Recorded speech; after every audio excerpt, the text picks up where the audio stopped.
उपध्यायाणं नमो लोये सब साहुणम्।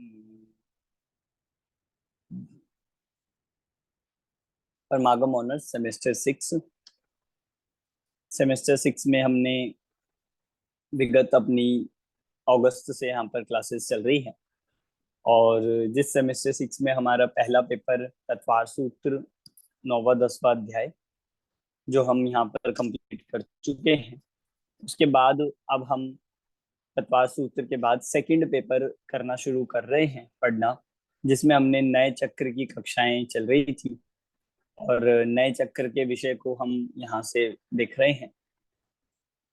उससे पहले आप लोगों का अभी 10 लक्षण पर्व रहे हैं। 10 लक्षण पर्व आप सभी के अच्छे रहे होंगे और मैं उम्मीद करता हूँ आप सबने उन 10 दिनों में अपने धर्म की आराधना, धर्म की वृद्धि अवश्य की होगी। और उसके साथ साथ हमने अपने कोर्स का भी, परमागम ऑनर्स के कोर्स के भी विषय को जरूर देखा होगा। तो उसके बाद अब हम आगे यहाँ पर अपना कोर्स कंटिन्यू कर रहे हैं। अभी हमारे पास जो समय है, अगर हम देखें तो समय हमारे पास पर्याप्त है। मतलब नवंबर की 4 क्लासेस हैं, दिसंबर की 5 क्लासेस है और अक्टूबर की ये 4 क्लासेस है। तो इस तरह से हमारे पास लगभग 14 क्लासेस है और 14 क्लासेस में आज और नेक्स्ट क्लास में हमारा ये नए चक्र पूरा हो जाएगा। नए चक्र का जो विषय हमारा चल रहा है और बाकी बची हुई लगभग 12 क्लासेस में, जिसमें से 10 क्लास में हम गुण स्थान विषय को कवर अप करेंगे। उसके लिए मैं एक बात ये भी बताना चाहता हूँ कि 10 लक्षण पर्व में अभी जब मैं गया था सिवनी मध्य प्रदेश में, तो वहां पर 10 लक्षण में गुण स्थान की क्लासेस दिन में चली थी। तो मैं अभी उस उन क्लासेस को यूट्यूब पर अपने चैनल पर अपलोड करूंगा। तो क्योंकि हम कक्षा में इतने डिटेल विषय को पूरा नहीं पढ़ पाएंगे, तो आप उन क्लासेस को जरूर सुनिएगा।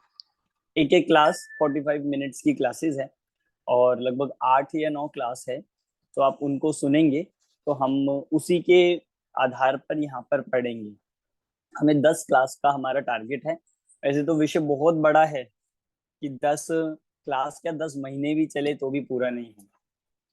और शॉर्ट में हमें जो जो इम्पोर्टेंट है, गुण स्थान के जो जो विषय है, वो सब हम यहाँ पर 10 क्लास में पढ़ेंगे।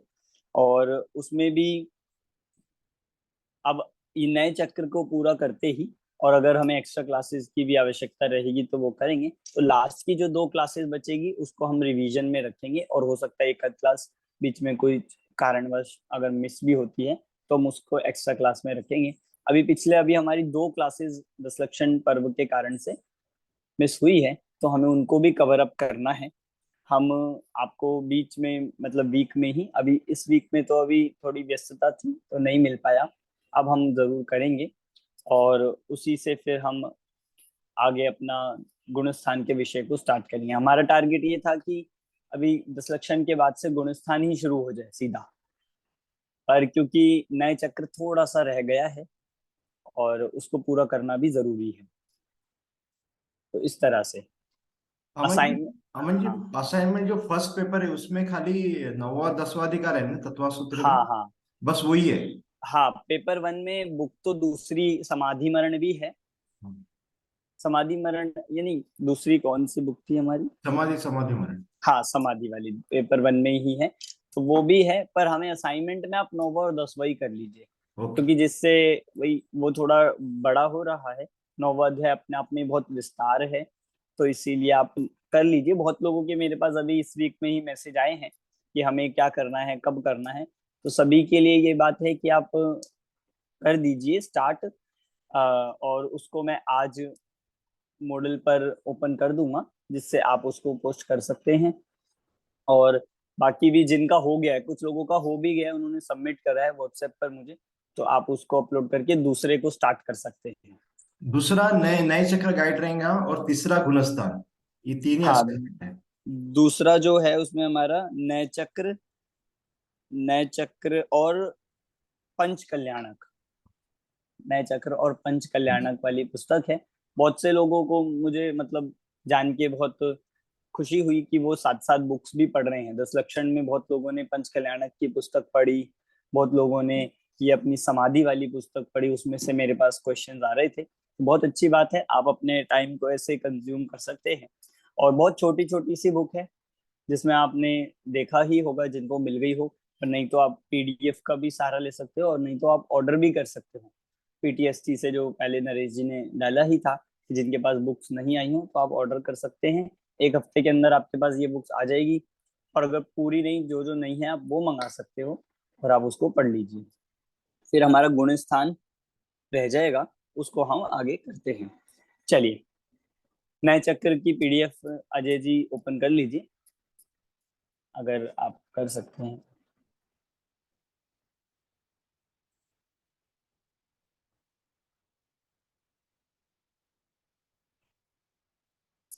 नए चक्र जो विषय है, हम यहाँ पर विगत कक्षाओं से देख रहे हैं। नए चक्र में हमने नयों नए ज्ञान की उपयोगिता, नयों का स्वरूप और नए के भेद प्रभेद, जिसमें भेद प्रभेद में हमने पहले व्यवहार नय के भेद तक की चर्चा कर ली थी। व्यवहार नय का हमारा विषय हो गया था, निश्चय ने स्टार्ट हो गया था। निश्चय नय के स्टार्ट होने में निश्चय नय के अब भेद हमें यहाँ से पढ़ने थे, और वहां से हम पढ़ेंगे आज। कहाँ तक हुआ था अपना, वही पेज आप निकाल लीजिए अगर आपको।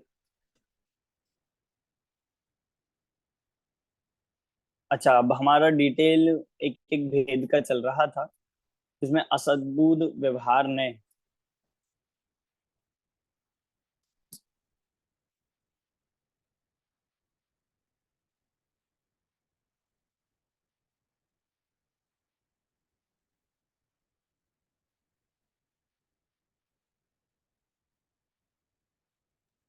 आई थिंक हाँ हाँ, सद्भुत असद, व्यवहार में से चालू करना था। हाँ जी हाँ जी, असद्बुद के दोनों हो गए थे, उपचरित और अनुपचरित। अब हमारा सद्बुद व्यवहार ने, लगभग हम सभी विषयों को समझ चुके हैं।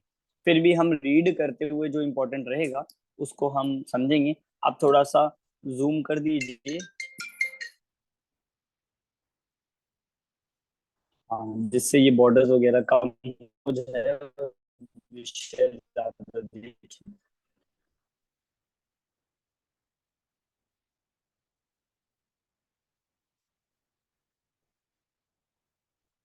हाँ, चलिए रीडिंग स्टार्ट करते हैं। नरेश जी आप स्टार्ट करिए।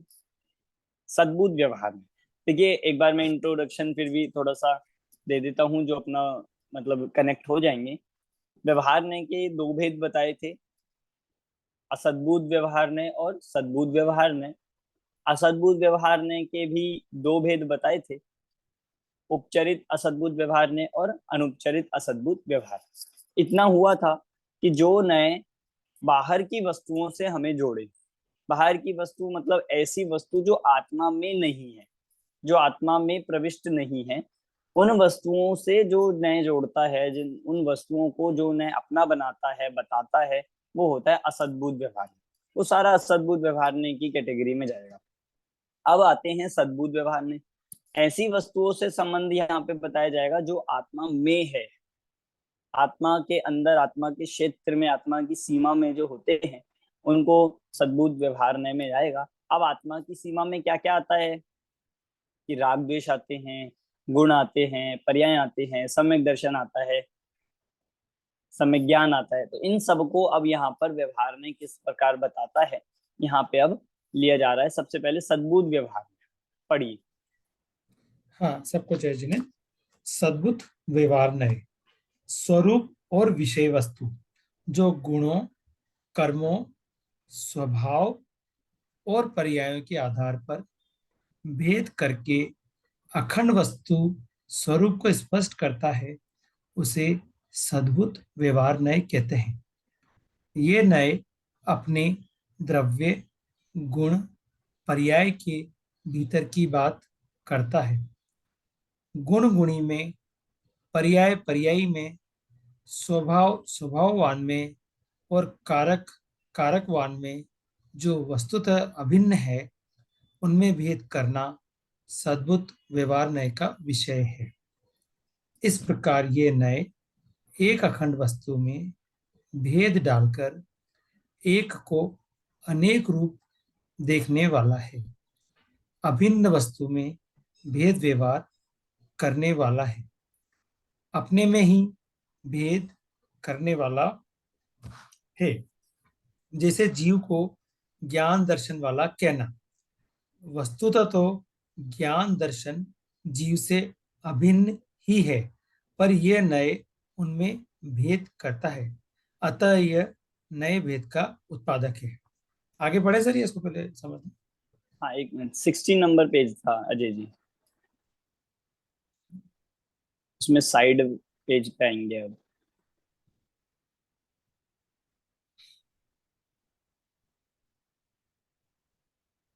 हाँ, पढ़िए आगे। हाँ, वस्तुतः तो वस्तु में भेद है ही नहीं, उनमें भेद किए नहीं जा सकते, पर भेद करके जान सकते हैं, समझ सकते हैं। अतः ये नए अपने में भेद करके समझाता है। एक द्रव्य की मर्यादा के भीतर किए गए गुण भेद आदि भेद दो द्रव्यों के बीच होने वाले भेद के समान अभाव रूप न होकर तद्भाव रूप होते हैं। अतद्भाव अभाव रूप नहीं होता है। स्वरूप अपेक्षा से जो द्रव्य है वो वो गुण नहीं है, और जो गुण है वो द्रव्य नहीं है। ये अतद्भाव है, अथवा अतद्भाव अन्यत्व है। एक द्रव्य की मर्यादा के भीतर गुण का गुणी में अभाव या गुणी का गुण में अभाव अथवा एक गुण का दूसरे गुण में अभाव इत्यादि रूप जो अभाव होता है उसे अन्यत्व कहते हैं, अथवा अन्य अन्य होना अन्यत्व है। एवं द्रव्य के दो गुण या गुण गुणी आदि अन्य अन्य होते हैं, क्योंकि एक द्रव्य रूप होने से वे अपृथक ही हैं, पृथक पृथक नहीं है। जैसे वस्त्र और शुभ्रता में अन्यत्व है, क्योंकि उनके प्रदेश भिन्न भिन्न नहीं है। संक्षेप में यह कह सकते हैं कि सद्बुद्ध व्यवहार ने अतद्भाव के आधार पर द्रव्य की एकता को खंडित करता हुआ अपने में ही अन्यत्व को विषय बनाता है। हाँ, देखिए, अभी हम सद्बुद्ध व्यवहारने पर आ गए हैं। व्यवहारने के दो काम कहे थे कि एक तो दो भिन्न भिन्न वस्तुओं को जोड़ना, ये तो कहा था असद्बुद्ध व्यवहारने का, और एक वस्तु जो अभेद है उसको खंड खंड कर देना, ये दूसरा काम था कि दो जो एक अभिन्न वस्तु है उसको भेद करके बताना, और ये है सद्बुद्ध व्यवहारने का काम। तो बेसिकली सद्बुद्ध व्यवहारने करता क्या है कि सद्बुद्ध व्यवहारने एक अखंड वस्तु को अलग अलग बताता है।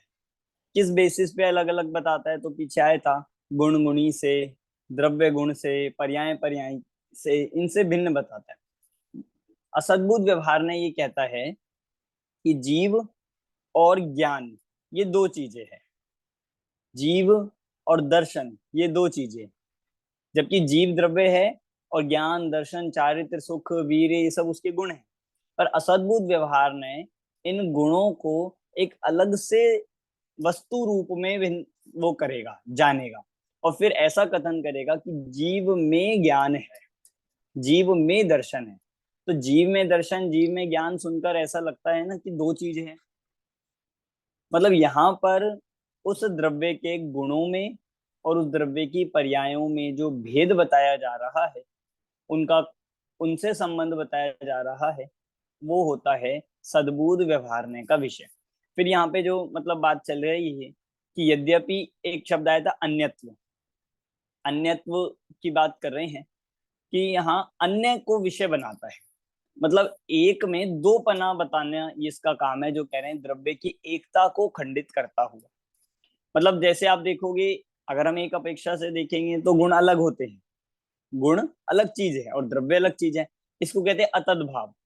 ज्ञान गुण अलग है, दर्शन गुण अलग है, चारित्र गुण, सबका काम अलग अलग।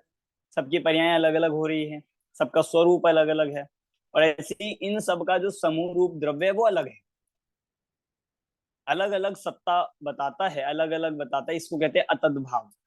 और अतद भाव के आधार पर ये क्या सिद्धि करता है कि जीव में ज्ञान गुण है, जीव में दर्शन गुण है। तो एक तरह से ये ऐसा लगता है मानो दो चीज, और ऐसे कथन करना ये सद्बुद्ध व्यवहारने का काम है। देखो मैं एग्जांपल ऐसे देता हूं इसके लिए कि जैसे मिट्टी से घड़ा बनता है, मिट्टी से घड़ा बनता है, तो अब यहाँ दो चीज है कि एक चीज है, एक ही है, पर हम इसको देखने में दो भी देख सकते हैं। हम कह रहे हैं ना मिट्टी से घड़ा बनता है, इसका मतलब घड़ा एक अलग चीज हो गई और मिट्टी अलग चीज हो गई, तो दो चीजें हो गई। अब यहाँ पर दो चीजें तो दिखा रहा है, पर दो चीजें ऐसी दिखाता है जो द्रव्य की उसकी सीमा में है, उसकी बाउंड्री में आ रही है, मिट्टी बाहर नहीं है उससे। पर अगर मैं कहूं कुम्हार से घड़ा बनता है, तो ये ऐसा विषय हो गया जो उस घड़े की बाउंड्री के बाहर है, कुम्हार उसके विषय उसके सीमा के बाहर आता है, इसीलिए कुम्हार से घड़ा बनता है ये चला जाएगा असद्भुत व्यवहारने के विषय में। और मिट्टी से घड़ा बनता है या मिट्टी घड़े में है, घड़े में मिट्टी है, इस तरह का कथन कहे जाएंगे सद्बुद्ध व्यवहार में। जो उसके द्रव्य गुण पर्याय इनमें जो भेद करता है, इसका नाम है सद्बुद्ध व्यवहार। आत्मा में ज्ञान दर्शन सुख वीर्य चारित्र राग द्वेष ये सब आत्मा में है, इन सबको कहना गुण और पर्याय दोनों ले लेना, विकारी पर्याय निर्मल पर्याय सब आत्मा में। आत्मा में केवल ज्ञान है, आत्मा में सम्यक दर्शन है, आत्मा में सम्यक ज्ञान है, आत्मा सम्यक दर्शन का करता है। ये सारे जितने ऐसे वाक्य बनेंगे, आत्मा चारित्र को प्रकट करता है, ये सब सद्बुद्ध व्यवहार ने के वाक्य है। समझ आई बात ये? चलिए आगे, नाम की साथ। नाम की सार्थकता। वस्तु के गुण पर्याय उस वस्तु में ही विद्यमान होने के कारण सद्बुद्ध कहलाते हैं। अखंड वस्तु में गुण पर्याय आदि के आधार पर भेद उत्पन्न करने के कारण उसे व्यवहार कहते हैं। और भेद वस्तु के भेदांश को ग्रहण करने वाला होने से नए कहते हैं। अतः इसका सद्बुद्ध व्यवहार नए नाम सार्थक है। प्रयोजन। ये नए अखंड द्रव्य के बीच, आगे बढ़ो सर। हाँ पढ़िए। हाँ, ये नए अखंड द्रव्य के बीच भेद डालकर समझने समझाने का कार्य करता है तथा भेद और विकार का ज्ञान भी कराता है। हेयोपादेयता। समझने समझाने में उपयोगी होने के कारण उपादेय है, और द्रव्य की एकता को खंडित करने के कारण हे है। भेद। शुद्धता और अशुद्धता को विषय बनाने के आधार पर यह नए भी दो प्रकार का होता है। फर्स्ट, उपचरित सद्बुद्ध व्यवहार नए, अशुद्ध सद्बुद्ध व्यवहार नए। सेकंड, अनुपचरित सद्बुद्ध व्यवहार नए, शुद्ध सद्बुद्ध व्यवहार नए। हाँ देखिए, अभी तीन चीज हमने इसमें पढ़ी, नाम की सार्थकता, प्रयोजन और हे उपादेयता।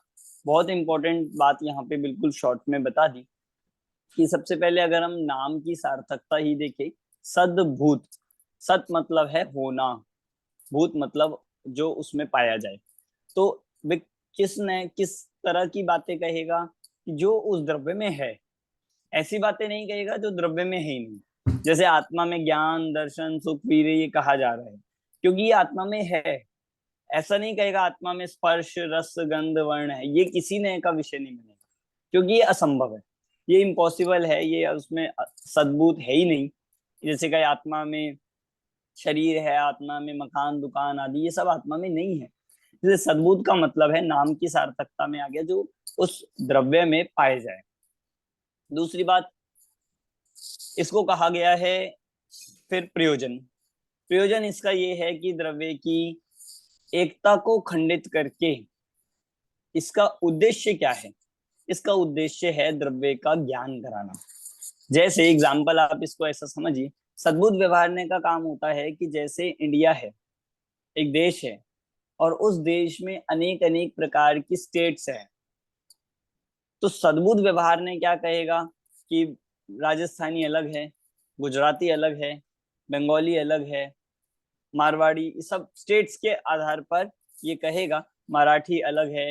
ये सब अलग अलग स्टेट्स को बताकर सबको अलग अलग भिन्न भिन्न बताता है। अब आप दोनों समझ जाएंगे यहाँ पर अपेक्षा क्या है, कि इनको अलग अलग कहा जा रहा है इनके लैंग्वेज के कारण, इनके कल्चर के कारण, इनके एरिया के कारण से। पर अगर हम इनको एक कहें तो पूरे इंडिया के पार्ट होने के कारण से सब एक भी कहे जा सकते हैं, कोई दिक्कत नहीं है। समझ आया? तो सद्बुद्ध व्यवहारने का काम है कि आपस में भेद बताना, जातिगत भेद, भाषागत भेद, ये सब जो होते हैं, ये एग्जाम्पल में आप समझ सकते हैं। ऐसी द्रव्य में गुणों का भेद, पर्याय का भेद, इन सब का भेद बताना, ये सद्बुद्ध व्यवहारने का काम है। असद्बुद्ध व्यवहारने में आपको बताया था कि जो बाहर की चीजों से जोड़ता है, बाहर की कंट्रीज से जोड़कर, बाहर के देशों से जोड़कर पूरा कहता है कि एक पूरा वर्ल्ड, पूरा जो विश्व है वो सब मित्र है, पूरे विश्व के सब लोग हमारे भाई भाई है या दोस्त है, इस तरह से जो कहता है, ये काम हो जाएगा असद्बुद्ध व्यवहारने का। जो बाहर के पदार्थ जो उसमें नहीं पाए जा रहे हैं, बाहर की जो सीमा से बाहर है, उनको भी अपना कहता है। वसुदेव कुटुंबकम, कि पूरा विश्व, पूरी पृथ्वी हमारा कुटुंब है। तो ये कितना उपचरित बात है, मतलब आप समझ ही सकते हो ये वाक्य कितना फॉर्मल है। और फॉर्मल में भी, मतलब व्यवहार में भी उपचरित, और उसमें भी असद्बुद्ध, बहुत दूर का है भाई। अगर आप लॉजिकली देखो तो कोई कुटुंब हो सकता है क्या? अगर वो कुटुंब है तो उनसे आपको बहुत फर्क पड़ना चाहिए, उनसे आपका सुख दुख होना चाहिए, कुछ भी नहीं। अब सद्बुद्ध कहता है कि अपनी सीमा में आ जाओ, बाहर पे इतना मत ध्यान दो, अपने अंदर ध्यान दो। तो इस सद्बुद्ध व्यवहार ने अपने द्रव्य गुण पर्याय को दिखाता है, ये इसका प्रयोजन है, ये इसकी हे उपा देता है। मतलब द्रव्य की एकता को खंडित करता है, इसीलिए हे है, पर इसका प्रयोजन है ज्ञान कराना, अपने अंदर की शक्ति, वैभव, गुण, पर्याय, इनका ज्ञान कराना, ये प्रयोजन है, इसलिए उपादेय है। पढ़िए आगे।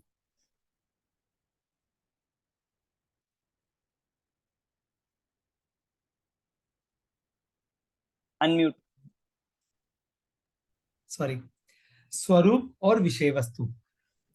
अखंड द्रव्य में अशुद्ध गुण गुणी पर्याय पर्याय के आधार पर भेद को विषय बनाने वाले नए को उपचरित सद्बुद्ध व्यवहार नए कहते हैं, अथवा सोपाधि गुण गुणी में भेद को विषय करने वाला नए को उपचरित सद्बुद्ध व्यवहार कहते हैं। जैसे जीव के मति ज्ञानादि गुण हैं, मति ज्ञानादि विभाव गुणों का आधार होने के कारण अशुद्ध जीव कहा जाता है। यह अल्प विकसित और विकारी पर्यायों को आत्मा की कहता है, इसलिए अशुद्ध गुणों का आधारभूत होने से इसे अशुद्ध सद्बुद्ध व्यवहार नए भी कहते हैं। जैसे मैं राग द्वेष आदि वाला हूं। संक्षेप में ये कह सकते हैं कि यह नए हमारे अंदर वर्तमान में विद्यमान रागादि विकारों और मति ज्ञान आदि अपूर्ण पर्यायों का ज्ञान कराता है। इस प्रकार ये नए एक द्रव्य में भेद डालता है, अपने में भेद करता है। हाँ, देखिए अब ये हम जो पढ़ रहे हैं, ये जो अब दूसरा आया है, अब सद्बुद्ध के भी दो भेद होते हैं, उपचरित और अनुपचरित। अब मैं आपसे अगर क्वेश्चन पूछता हूँ, आप बताइएगा कि आत्मा में जो होती है चीजें, उसकी बात चल रही है। तो क्वेश्चन ये है कि आत्मा में क्या क्या होता है, आत्मा में क्या क्या होना संभव है? जानना, देखना। कौन बता नहीं, जैसे गुण आदि की बात चल रही थी ना, ऐसे आत्मा में क्या क्या है? अगर हम आत्मा के अंदर झांक कर देखेंगे, क्या क्या दिखेगा, क्या क्या है अभी आत्मा के अंदर? आत्मा विकारी में पर्याय भी है और शुद्ध पर्याय भी कि अपने देखो, हाँ, आत्मा। आप एग्जाम्पल्स बताइए, एग्जाम्पल। सर ज्ञान मैं की पाई मैं जाती है। क्रोधी हूँ। जैसे क्रोध, ऐसे हाँ। बताना आपको, क्रोध आत्मा में है। और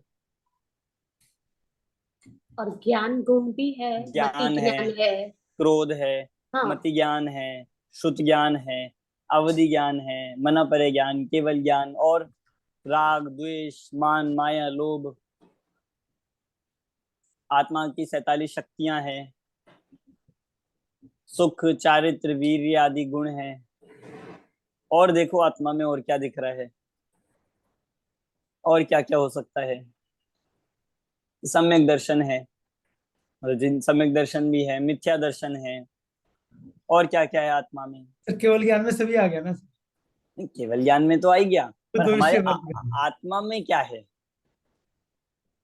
आत्मा में निश्चय से कुछ नहीं, सिर्फ ज्ञान है, और आता है झलकता है बस। नहीं नहीं, आत्मा के, अगर आपको आत्मा के कैरेक्टरिस्टिक्स बताने के लिए कहा जाए, आत्मा में क्या क्या है, वो सब चीजें आपको ये बताई जा रही है। तो एक्चुअली तो जो सही वाली चीजें हैं वो आत्मा में होनी चाहिए, जो ज्ञान है या सुख है आनंद है वो है रियल में तो आत्मा में, क्योंकि आत्मा अब तो खुद ही शुद्ध चीज है ना। मतलब मेरे को नहीं लगता कि सब विकारी भाव आत्मा में होने चाहिए। आत्मा तो एक प्योर चीज है, वो हम लोगों ने उसको ऊपर से ओवरलैप कर दिया है, मुझे ऐसा लगता है। हाँ, बहुत अच्छा। ओवरलैप नहीं तो होनी चाहिए इस वाली चीज। मतलब दो बातें आ रही है सामने। एक तो आत्मा में ज्ञान दर्शन सुख वीर्य चारित्र अच्छी अच्छी चीजें हैं, और दूसरा एक आता है कि भाई ये सारे जो क्रोध मान माया लोभ मिथ्या ज्ञान मिथ्या दर्शन राग द्वेष मोह हिंसा झूठ, तो ये भी है कि नहीं। एक मत ये है कि ये पाए जाते हैं और दूसरा नहीं पाए जाते। पर आप सोचो, अगर क्रोध मान माया लोभ को अगर हम देखेंगे तो ये आत्मा में नहीं होंगे तो कहाँ होंगे। शरीर में होता है क्या क्रोध, शरीर में है क्या ज्ञान, शरीर में है क्या मिथ्या दर्शन, शरीर में है क्या मोह राग द्वेष, नहीं है। शरीर में तो नहीं है। फिर हवा में है क्या, कि कहीं बाहर में जैसे कर्म होते हैं ना, कर्मण वर्गणाएं हवा में, ऐसे कहीं से क्रोध आ जा, क्रोध हवा में होता हो, ऐसा है क्या, आत्मा में इसमें भी ही नहीं। है। और तीसरा, कि जिस वस्तु के लक्ष्य से हमें क्रोध आता है उसमें है क्या क्रोध। मान लीजिए मुझे मोबाइल के लक्ष्य से क्रोध आया, तो मोबाइल में है क्या क्रोध, इसमें है क्या राग, इसमें है क्या द्वेष, कि इसमें भी नहीं। इसका मतलब क्या है, क्या समझ में आना चाहिए, क्या होता, क्या बचा हमारे पास। सर इसका मतलब है कि आत्मा में ये सब तो है लेकिन हमको उसको मानना नहीं है। अच्छा, तो आत्मा में है तो किसकी आत्मा में मानना है फिर। किसी की भी नहीं। देखो, हमें ये बात, हमें इसकी विवक्षा समझनी होगी, क्योंकि ये बहुत हमें वो लगता है, कंफ्यूजिंग सा लगता है। कोई कहता है आत्मा में क्रोध आदि है, आत्मा में क्रोध आदि क्रोध मान माया लोभ कषाय मोह राग द्वेष है, कोई कहता है नहीं है। हमें समझ भी नहीं आता कि क्या माने क्या नहीं माने। अब देखो, ये बात हम बिना नए विवक्षा के नहीं समझ पाएंगे, नयों को जाने बिना ये ज्ञान नहीं होगा। कहीं कहा जाता है आत्मा में नहीं है, कहीं कहते हैं है। हमें ये समझ नहीं आता कि हम कौन सी बात को सच माने। पर मैं ये कहूंगा आपको कि दोनों ही बात बिल्कुल 100% सत्य है। अब ऐसे कैसे हो सकता है दोनों बात सत्य हो, एक ही तो चीज होगी, या होंगे या नहीं होंगे, कि नहीं। अगर हम वस्तु स्थिति से देखेंगे तो क्रोध मान माया लोभ आत्मा में ही है, बिल्कुल आत्मा में है। पर इतना समझना चाहिए कि ये आत्मा में है, इसीलिए ये आत्मा में है ऐसा कहा जाता है। पर जहां ये कहा जाता है आत्मा में नहीं है, उसका क्या अर्थ हुआ, क्या वो बात गलत हुई फिर। कि समय सार में इतना कहा गया है कि आत्मा में क्रोध नहीं है, मान नहीं है, माया नहीं है, कर्म नहीं है, नौ कर्म नहीं है, तो क्या ये बात झूठ है क्या, कि नहीं। जहां जब आत्मा को शुद्ध स्वभाव की दृष्टि करानी होती है, जब आत्मा के शुद्ध स्वभाव को दिखाना होता है, तब इन भावों को आत्मा में होते हुए भी क्या कह दिया जाता है कि नहीं है, इनको गौण कर दिया जाता है, इनको इग्नोर कर दिया जाता है। इससे ये कह देते हैं कि आत्मा में नहीं है। दोनों विवक्षा आपको जिनागम में मिलेगी, दोनों कथन आपको मिलेंगे और दोनों ही कथन बिल्कुल सत्य हैं। जब हमें अपने आत्मा के दोषों का ज्ञान कराना है, जब दोष का पहचान कराई जा रही है, जब उसके बारे में ज्ञान कराया जा रहा है, तब ये समझना, ये कहा जाएगा कि ये क्रोध मान माया लोभ राग द्वेष आत्मा में ही है, वस्तु स्थिति से आत्मा में ही है। पर जब आत्मा को उनका लक्ष्य हटाकर कि भाई अगर क्रोध को ही देखते रहोगे तो कब आप सुखी होगे, राग आदि को ही देखते रहोगे तो सम्यक दर्शन कब होगा, तो इसीलिए ये दूसरा फिर विषय ये कहा जाएगा, ये कहते हैं कि आत्मा में क्रोध है ही नहीं, ये तो सिर्फ हमने अपने आत्मा के स्वभाव को नहीं जाना है, इससे क्रोधवान माया लोग खड़े हो गए। समझ आ रहा है आपको? अब ये बात यहाँ कैसे आई, क्योंकि अब हमारे जो दोनों नए आ रहे हैं उपचरित के दो भेद, सद्बुद्ध मतलब सद्बुद्ध के दो भेद, उपचरित सद्बुद्ध और अनुपचरित सद्बुद्ध जिसको यहाँ कहे अशुद्ध सद्बुद्ध और शुद्ध सद्बुद्ध। अब जो मैं आपको बता देता हूँ, जो पहले भी हिंट दिए थे बाकी नयों के, इसमें भी आप लिख सकते हो, उपचरित सद्बुद्ध व्यवहारने का काम है, आप लिख लीजिए इसके साथ, अल्प विकसित और विकारी पर्यायों को आत्मा का बताना।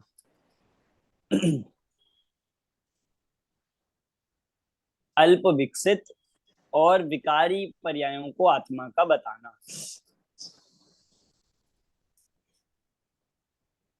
अब इसके एग्जाम्पल समझ लीजिए। अल्प विकसित में क्या आएगा कि जो ऐसी पर्याय आत्मा की पूर्ण विकसित पर्याय नहीं है, जैसे मति ज्ञान, श्रुत ज्ञान, अवधि ज्ञान, मन परिज्ञान, ये सब अल्प विकसित पर्याय। तो जब जब ये कहा जाएगा कि आत्मा में मति ज्ञान है, आत्मा ने मति ज्ञान किया, आत्मा मति ज्ञान सहित है, मति ज्ञान, तो ये मति ज्ञान, शुद्ध ज्ञान, अवधि ज्ञान, पर ज्ञान, ये ऐसे वाक्य सब चले जाएंगे उपचरित सद्बुद्ध व्यवहार में। दूसरा विकारी पर्याय में क्या क्या आता है, मोह राग द्वेष क्रोध मान माया लोभ मिथ्या दर्शन मिथ्या ज्ञान, सब ये सब चले जाएंगे जब ये कहा जाएगा कि आत्मा विकारी भावों का करता है, आत्मा विकारी भावों का भोगता है, आत्मा नहीं किए आत्मा में पाए जाते हैं। ऐसे विकारी पर्यायों को लक्ष्य करने वाला कथन कौन सा है, उपचरित सद्बुद्ध व्यवहार। सद्बुद्ध इसलिए कहा क्योंकि आत्मा में है, एग्जिस्ट करते हैं, और उपचरित इसलिए कहा क्योंकि अल्प विकसित है। अब यही बात आगे आ रही है, पढ़िए। Yes sir. अनुपचरित सद्बुद्ध व्यवहार नए, मेरी आवाज आ रही है? नहीं, अनुपचरित नहीं, अभी उपचरित का ये पेज रह गया, 29 पेज। कर्ता भोक्तापन, सॉरी सर। हाँ जी, हाँ जी। कर्ता भोक्तापन, आत्मा मोह राग द्वेष आदि विकारी भावों का कर्ता वो उनके फल का भोक्ता है। नाम की सार्थकता, मोह राग द्वेषादि भाव हमारी आत्मा में ही उत्पन्न होने के कारण सद्बुद्ध है। हाँ देखिए, अब जो पूरा नाम आया ना, उपचरित सद्बुद्ध व्यवहार नए, क्यों एक एक शब्द का इसमें क्या इंपॉर्टेंस है, क्यों रखा गया है, तो सद्बुद्ध क्यों कह रहे हैं, क्योंकि ये चीजें आत्मा में है। आप इससे पहचान करो जिसकी बात चल रही है वो आत्मा में है या नहीं है। अगर आत्मा में है तो कहीं ना कहीं वो सद्बुद्ध में जाएगा। ठीक है, दूसरा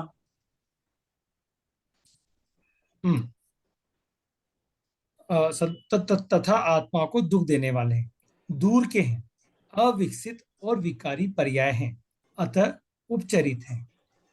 दुनिया में उन्हें अपना कहा जाता है, इसलिए व्यवहार है। देखो उपचरित क्यों कहा, क्योंकि भाई अल्प विकसित है, आत्मा में है, पर आत्मा के अच्छे गुण पर्याय नहीं है। जैसे शरीर में कोई रोग आता है, शरीर में कोई बीमारी होती है, तो वो शरीर में है, सद्बुद्ध तो है, शरीर में हो गया, पर फिर भी वह गलत है, रखने लायक नहीं होता है, वह उसके बीमार करने वाली चीज है, इसलिए उपचरित कह दिया, और उसको कहा जा रहा है, ये व्यवहार हो गया। अंश का कथन करने के कारण नए है, अतः इसका उपचरित सद्बुद्ध व्यवहार नए नाम सार्थक है। प्रयोजन, वर्तमान पर्याय की पामरता का ज्ञान कराकर उससे मुक्त होने की प्रेरणा देना ही इस नए का प्रयोजन है। देखो प्रयोजन ये है क्यों बताया जा रहा है आत्मा में राग द्वेष मोह? क्योंकि हमें उसका ज्ञान होना चाहिए। जब ज्ञान होगा तब उसका अभाव करेगा। तो ऐसी जो वर्तमान में पामरता है, वर्तमान में जो विकार है, क्रोधादि भाव है, उनको दूर करने की प्रेरणा ये न्याय देता है। तो पामरता का मतलब पागल या मतलब क्या? नहीं, पामरता मतलब है जो अभी हीन अवस्था है, अभी जो दुख की अवस्था है, पामरता कमजोरी। कमजोरी। ठीक।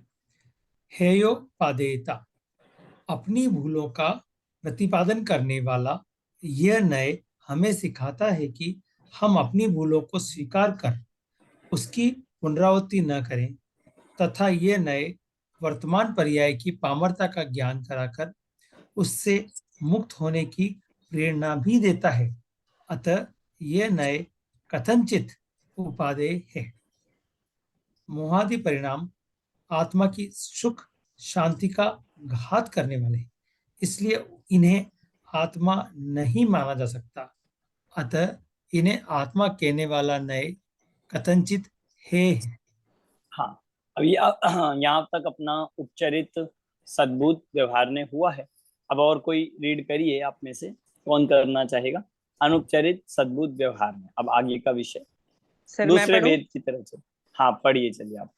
अनुपचरित सद्भूत व्यवहार ने स्वरूप और विषय वस्तु अखंड द्रव्य में शुद्ध गुण गुणी पर्याय पर्यायी के आधार पर भेद को विषय करने वाले नय को अनुपचरित सद्भूत व्यवहार ने कहते हैं। जीव केवल ज्ञान दर्शन वाला है। यह द्रव्य सामान्य में शुद्ध गुण गुणी का भेद कथन है और जीव वीतरागता वाला है। यह द्रव्य सामान्य में शुद्ध पर्याय पर्यायी का भेद कथन है, अथवा निरूपाधि गुण गुणी में भेद को विषय करने नीचे नीचे नीचे वाले नय को अनुपचरित सद्भूत व्यवहार ने कहते हैं। जैसे जीव के केवल ज्ञान आदि गुण हैं, केवल ज्ञान आदि शुद्ध गुणों का आधार होने के कारण कार्य शुद्ध जीव कहा जाता है। यह नय पूर्ण विकसित निर्मल पर्यायों को आत्मा का कहता है। इसीलिए शुद्ध गुणों का आधारभूत होने से इसे शुद्ध सद्भूत व्यवहार न कहते हैं। जैसे जीव में केवल ज्ञान आदि गुण, यह न आत्मा में ज्ञान दर्शन चारित्र के भेद करता है। जैसे जीव ज्ञानवान है अथवा ज्ञान जीव का गुण है। यद्यपि जीव और ज्ञान भिन्न भिन्न नहीं है, एक ही है, तदपि उनमें भेद देखना इस नय का विषय है। संक्षेप में कह सकते हैं कि यह नय द्रव्य की पूर्ण निर्विकारी शुद्ध गुण या शुद्ध पर्याय को विषय बनाता है, जैसे पुद्गल की परमाणु पर्याय को और जीव की केवल ज्ञान आदि पर्याय को। कर्ता भोक्ता। देखिए, बस मैं आपको डिफरेंस ये बता देता हूँ कि उपचरित और अनुपचरित में क्या डिफरेंस है। ये अनुपचरित जो आया है, इसमें जो उपचरित सद्बुद्ध व्यवहार ने था, उसमें एक तो विकारी पर्याय और अल्प विकसित पर्याय थे। इसमें क्या लगेगा कि पूर्ण विकसित पर्याय, निर्मल पर्याय और गुण भेद। क्या क्या? पूर्ण विकसित पर्याय, निर्मल पर्याय और गुण भेद। इनको जो कथन करने वाला नय है वो जाएगा अनुपचरित सद्बुद्ध व्यवहार। अब इसमें बात चलेगी केवल ज्ञान की, वीतरागता की, क्योंकि ये पूर्ण विकसित पर्याय है। और निर्मल पर्यायों में जब बात चलेगी तो बात करेंगे सम्यक दर्शन की, वीतरागता की। आत्मा वीतरागी है, आत्मा सम्यक दर्शन वाला है, आत्मा सम्यक दर्शन का करता है, ये सब इसमें आ जाएगा। और गुण की बात होगी तो ज्ञान दर्शन चारित्र गुण का भेद करना। आत्मा में ज्ञान है, दर्शन है, चारित्र है, प्रभुत्व शक्ति है, वीर्यत्व शक्ति है, ये सारा 47 शक्ति आदि किसी भी कथन करना जो शुद्ध गुण या शुद्ध पर्याय इनका कथन करता है, वो जाता है सब अनुपचरित सद्बुद्ध व्यवहार। मतलब दोनों में डिफरेंस हो गया। एक कर रहा था विकारी और अल्प विकसित पर्याय को, और ये कर रहा है निर्मल और पूर्ण विकसित पर्याय। पढ़िए। सर, इसमें एक सोपाधि और निरुपाधि शब्द आया है, पता हाँ, नहीं है। हाँ, सोपाधि शब्द का अर्थ होता है कि कोई गुण या पर्याय उपाधि सहित। फॉर एग्जाम्पल जैसे ज्ञान है, ज्ञान आत्मा का गुण है, पर जब वो ज्ञान मति ज्ञान कह रहे हैं हम उसको, तो अब वो ज्ञान एक उपाधि सहित हो गया है। मतलब किसी पर का या किसी अन्य उसका निमित्त के कारण से वह उसमें उपाधि हो गई है। ज्ञान गुण तो आत्मा का बिल्कुल शुद्ध गुण है, पूर्ण निर्मल गुण है, पर जब उसको मति ज्ञान कह रहे हैं तो अब वो ज्ञान गुण एक उपाधि सहित है। एक उपाधि सहित को कहते हैं सोपाधि। और निरुपाधि मतलब आप देखोगे, आप एग्जाम्पल में आप इससे समझ सकते हो। अभी हम जब अनुपचरित की बात कर रहे हैं तो ज्ञान गुण की बात आई, और उपचरित की बात आई थी तो मति ज्ञान की बात आई थी। क्या डिफरेंस है ज्ञान गुण और मति ज्ञान में? कि ज्ञान गुण बिल्कुल निरुपाधि अवस्था है, बिना किसी आदि व्याधि उपाधि, बिना किसी प्रकार के कोई पर्याय से सापेक्ष नहीं, ज्ञान गुण की बात चले। और जहां मति ज्ञान की बात, तो वहां इंद्रिय और मन का निमित्त है, वहां वो सापेक्ष है किसी ना किसी से, इसलिए उसको सोपाधि कहा गया। ठीक है सर, ओके, थैंक यू। पढ़िए कर्ता भोक्ता से।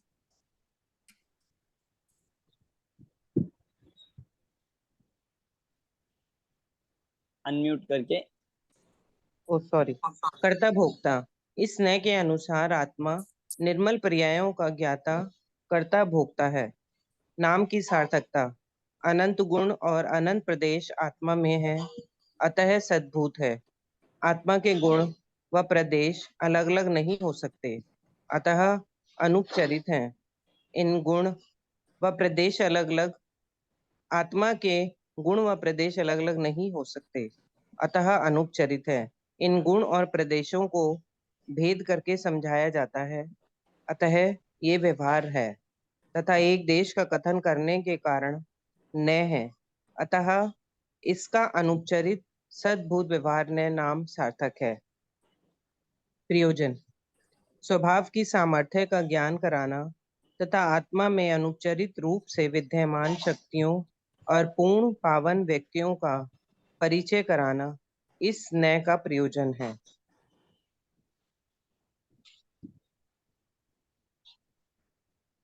एवोपादता।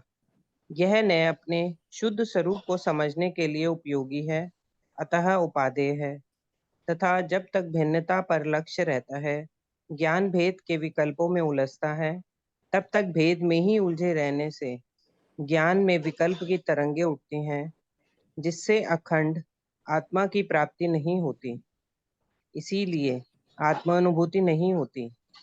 अतः यह न्याय ही है। इस प्रकार हम देखते हैं कि चारों ही व्यवहार न्याय अपनी अपनी सीमा में भिन्न भिन्न वस्तुओं में अभेद का उपचार करते हैं, या अभेद अखंड वस्तु में भेद करते हैं। व्यवहार न्याय की भाषा अज्ञानियों की भाषा है और भाव ज्ञानियों का। दुनिया जैसा मानती है वैसा ही इनमें बताया गया है। दुनिया का व्यवहार इसी प्रकार चलता है। यह न्याय दुनिया का प्रतिनिधित्व करने वाले न्याय हैं। संपूर्ण प्रथमानुयोग और चरुणानुयोग की आधारशिला यही है। भेद दैनिक व्यवहार और सदाचार की दृष्टि से भी यह न्याय अत्यंत उपयोगी है। व्यवहार न्याय की विषय वस्तु का प्रतिपादन तो व्यवहार न्याय कराता ही है, साथ ही साथ निश्चय न्याय की विषय वस्तु का प्रतिपादन भी व्यवहार न्याय ही कराता है। व्यवहार न्याय को माने बिना समझने समझाने की प्रक्रिया का लोप हो जाएगा, तीर्थ का लोप हो जाएगा। आत्मा को वाणी के माध्यम से, गुरु के माध्यम से समझने के लिए व्यवहार की जरूरत है, और आत्मा के अनुभव के लिए व्यवहार का निषेध आवश्यक है। व्यवहार बिना आत्मा समझ में नहीं आता, तथा व्यवहार छोड़े बिना आत्मा प्राप्त नहीं होता। अतः व्यवहार न्याय के कथन प्रयोजन पुरतः सत्य है, व्यवहारिक सत्य है, पारमार्थिक सत्य नहीं। अतः व्यवहार ने अपनी सीमा में सर्वदा सत्यार्थ है और सीमा के बाहर सर्वदा असत्यार्थ। नीचे। हाँ, देखिए अब यहाँ तक अपना व्यवहार न्याय का पोर्शन कंप्लीट होता है। बहुत अच्छी बात यहाँ पर लास्ट में जितने निष्कर्ष रूप में कही है कि व्यवहार ने जो है, व्यवहार ने इस प्रकार, व्यवहार ने के दो काम है: अखंड वस्तु में भेद करना, दो भिन्न भिन्न वस्तु में अभेदता स्थापित करना। लेफ्ट साइड करिए, लेफ्ट साइड। हाँ, ये अपना ये यहाँ से होना है।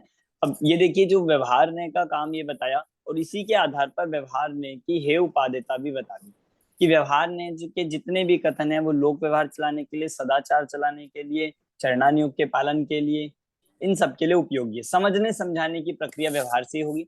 आप देखो, हजारों वाक्य, हजारों कथन हम दिन भर में ऐसे करते हैं जो व्यवहार ने के हैं। हम किसी के घर जाते हैं तो वो कहते हैं आप अपना घर समझिए। किसी से बात करते हैं, आप क्या कर रहे थे, तो वो कह रहे लैपटॉप पर बैठे हैं। तो लैपटॉप पर बैठे होते हैं कि अपनी चेयर पर बैठे होते हैं। किसी के कोई, हम ट्रेन में ट्रैवल करते हैं तो हम बोलते हैं कि दिल्ली आ गया, कि हम उधर आए हैं कि वो आया है। हम बोलते हैं ये स्टेशन आ गया, स्टेशन आया है, प्लेटफॉर्म आ गया।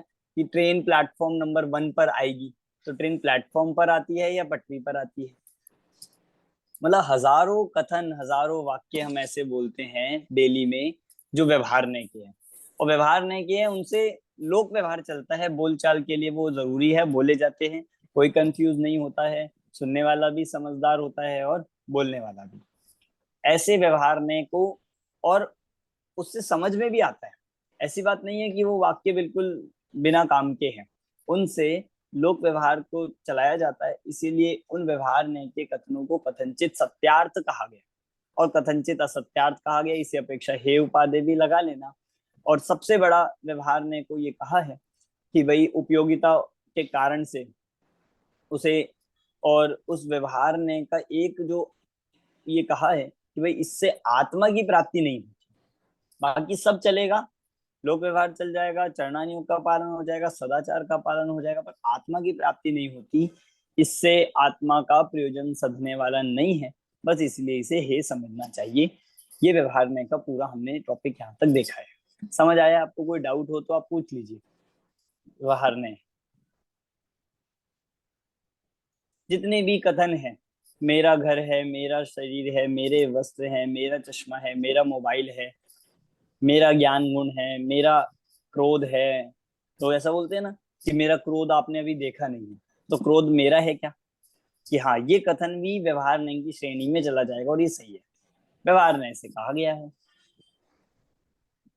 मेरा क्रोध, मेरा मान, मेरा मिथ्यात्व, उसका मिथ्यात्व, उनका ज्ञान, ये सब जितने भी, ये आत्मा में सद्बुद्ध या असद्बुद्ध की दोनों की अपेक्षा से कहे जा रहे हैं। कोई डाउट हो व्यवहार ने से आप पूछ सकते हैं, कोई भी क्वेश्चन। व्यवहार ने क्यों कहा, कैसे कहा, मोक्ष मार्ग में क्या उपयोगी है, ये सब इसमें बात आई है। सर इसमें जो मुझे लग रहा है कि काफी सारा इससे क्लियर हो गया, और हमें किसी से उलझना नहीं, क्योंकि हमारा ज्ञान अल्प है। लेकिन यहाँ पढ़ के समझ के कॉन्सेप्ट क्लियर हो सकता है, क्योंकि हम जबरदस्ती वाद विवाद में उलझ जाते हैं। क्या सही है क्या गलत है निर्णय करना जिनवाणी का काम है या गुरुओं का काम है। हाँ, बाकी ये चीज और तो बिल्कुल क्लियर हो गई यहाँ पर। बिल्कुल, अब लोग ऐसा कहते हैं कि आप निश्चय वाले हो, आप हाँ, व्यवहार वाले हो, तो ये बात भी बिल्कुल निराधार ही सिद्ध होती है। क्योंकि कोई व्यक्ति निश्चय वाला, कोई क्रिया निश्चय वाली, कोई ऐसे ग्रुप निश्चय वाला, कोई व्यक्ति व्यवहार वाले, ऐसा होता ही नहीं है। ये तो कहने का नजरिया है। ये हो सकता है कि किन्हीं लोगों के प्रतिपादन में व्यवहार मुख्य होता है, किन्हीं लोगों के प्रतिपादन में निश्चय मुख्य होता है। मुख्य गौणता की व्यवस्था है, पर कोई निश्चय वाला, कोई व्यवहार वाला ऐसा नहीं होता है। ये सारे बिना मतलब के झगड़े हैं। इसलिए हम तो निश्चय व्यवहार वाले हैं। जिनवानी पढ़ने वाला मतलब कि जो निश्चय और व्यवहार दोनों की समझ रखे। निश्चय व्यवहार क्योंकि दोनों ही जिनवानी में आए, दोनों को आप बिल्कुल यूजलेस नहीं मानना, व्यवहार को बिल्कुल वेस्ट नहीं मानना। उसका भी उपयोगिता है, उसका क्या वर्थ है, क्या उपयोगिता है, ये पूरी हमने इसके माध्यम से समझ ली।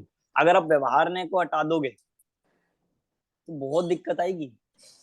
इसलिए व्यवहार ने के कथन भी उपयोगी है।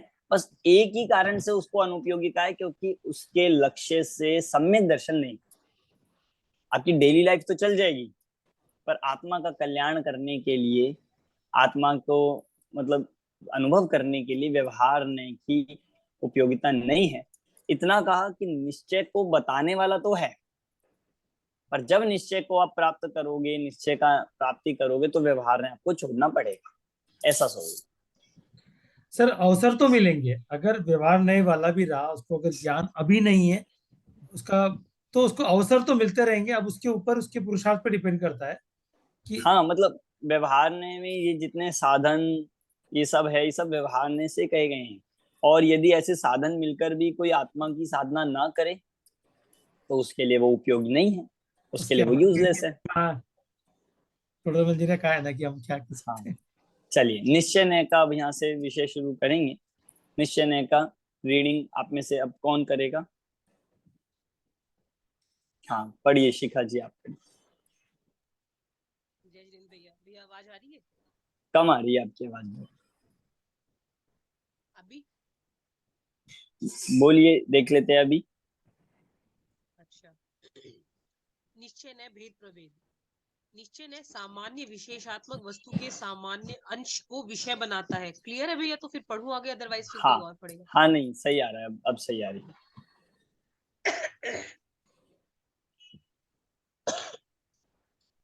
निश्चय न सामान्य विशेषात्मक वस्तु के सामान्य अंश को विषय बनाता है। सामान्य एक होता है, अतः उसे विषय बनाने वाला न भी एक ही होगा, अनेक नहीं। अतः न तथा लक्षण वाला निश्चय न एक है, अभेद है। निश्चय न अभेद क्यों है? निश्चय न के अन्य भेदों को विवेक्षा अनुसार कभी निश्चय तो कभी व्यवहार कह दिया जाता है। जैसे एक देश शुद्ध निश्चय न की अपेक्षा अशुद्ध निश्चय न व्यवहार है। साक्षात शुद्ध निश्चय न की अपेक्षा एक देश निश्चय न और अशुद्ध निश्चय न व्यवहार है, तथा परम शुद्ध निश्चय न की अपेक्षा साक्षात शुद्ध परम निश्चय न और एक देश शुद्ध निश्चय न और अशुद्ध निश्चय न भी व्यवहार ही है। परंतु परम शुद्ध निश्चय न कभी भी व्यवहार पने को प्राप्त नहीं होता, उसके कोई भेद नहीं होते। अतः वास्तविक निश्चय न को भेदों में भेदा जाना सही नहीं, वह तो अभेद ही है। अन्य न व्यवहार पने को प्राप्त क्यों? द्रव्य स्वभाव को ग्रहण करने वाला होने से एकमात्र परम शुद्ध निश्चय न ही वास्तविक निश्चय न कहलाता है। शेष न पर्याय स्वभाव को ग्रहण करने वाले होने से एवं निषेध्य होने के कारण व्यवहार पने को प्राप्त हो जाते हैं। अन्य न निषेध क्यों? नयों के प्रयोजन की सिद्धि हो जाने पर उनकी उपयोगिता समाप्त हो जाती है, अतः उनका निषेध करना अनिवार्य हो जाता है। यदि उनका निषेध न करे तो उत्तरोत्तर विकास की प्रक्रिया रुक जाती है। अतः तत्संबंधी प्रयोजन की सिद्धि हो जाने पर आगे बढ़ने के लिए, आगे के प्रयोजन की सिद्धि के लिए पूर्व कथित नय का निषेध एवं आगे के नय का प्रतिपादन इष्ट हो जाता है। इसलिए एक देश शुद्ध निश्चय न, अशुद्ध निश्चय न और साक्षात शुद्ध निश्चय न, एक देश शुद्ध निश्चय न का तथा परम शुद्ध निश्चय न का, परम शुद्ध निश्चय न साक्षात शुद्ध निश्चय न आदि पूर्व के नयों का निषेध करता है। मतलब ये लोग एक दूसरे का निषेध करते हैं भी, ऐसा? हाँ, अभी करता हूँ मैं explain। अच्छा, इस प्रकार मतलब ये बहुत सारा आ गया एक साथ। इस प्रकार सभी ने अपने पूर्व के नयों का निषेध करते हैं। अच्छा, पहले परम शुद्ध निश्चय ने निषेध्य क्यों नहीं? इस नय में द्रव्य की दृष्टि से कथन किया जाता है। यह नय पर्यायगत अशुद्धता को छोड़कर द्रव्यगत शुद्धता को विषय बनाता है, अर्थात जो अनादि से है, अनंत काल तक जीव के साथ रहेगा, ऐसे सामान्य द्रव्य को विषय बनाता है। इस नय का विषयभूत शुद्धात्म द्रव्य ही दृष्टि का विषय है, ध्यान का ध्येय है। इसके आश्रय से ही आत्मानुभूति होती है, मुक्ति होती है, अतः यह निषेध्य नहीं है। क्या न सर्वथा निषेध्य है? नहीं, न सर्वथा निषेध्य नहीं है, कथनचित निषेध्य है, क्योंकि प्रत्येक न अपने अपने प्रयोजन की सिद्धि करने वाला होने से स्वस्थान में निषेध करने योग्य नहीं है। अभेद निश्चय न से भेद क्यों? पर और पर्याय से भिन्न निज शुद्धात्म स्वरूप को समझने समझाने के लिए विषय वस्तु के आधार पर अभेद निश्चय के भेद किए गए हैं। हाँ, निश्चय देखिए, के हाँ जी। पहले हम इतना समझ लेते हैं। पिछला वाला पेज अजय जी आप खोल दीजिए।